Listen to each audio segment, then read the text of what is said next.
مفتاح على الداخل السوري، ولازم نحن نتخلص هذا السياسة الضيقة، نشتغل على الإطار الوطني السوري الجامع. هذا الإطار الوطني السوري الجامع هو اللي بينقذنا.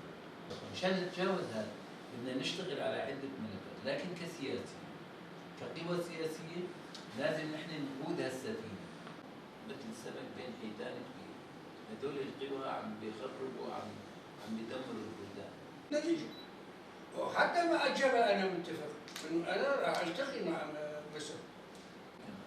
الإطار الإقليمي كمان يعني كأمميين أنتم في لكم كان قبل الأممية الأولى والأممية الثانية والثالثة، لكن نحن ممكن الآن الوضع توجه مشترك تجاه هذا النيوليبرالية، توجه الحداثة الموجودة. كل السوري كل الوطنيين كل الديمقراطيين لهم هم. نتفق على بيان مشترك في رؤى مشتركة يعني كمان جديدة بعد الانهيار اللي صار كان تعازل الحركة هذا جديد. بدأت الحركة بنظر الأحوال هلا بكل بساطة يساعدونا بتأمين مقرات والإقامة وكذا إلى آخره. ربما نستضيف عن المؤتمر القادم للحركة الشيوعية مصلحة الشعب السوري بأي خطوة، يعني سواء كان على الصعيد الوطني أو على الصعيد الإقليمي أو على الصعيد العالمي. إذا صار الاجتماع بدمشق ممكن يلتقوا معهم. يعني لا ممكن نحن نسوي جلسة خاصة قبل نناقش مع بعض.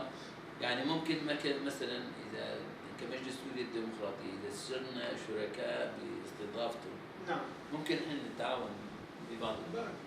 وطارحينه قبل انه الازمه السوريه او معاناه الشعب السوري فقط تحل عبر حوار مؤتمر وطني سوري يتبادل الاراء والرؤى لحل الازمه ومعاناه الشعب السوري. اللي شفناه الكل يعلن انتمائه للوطن السوري، وفاء الوطن السوري، استعداده للاندماج انخراط في حوار وطني سوري من أجل حل هالمعاناة والوصول إلى نتيجة.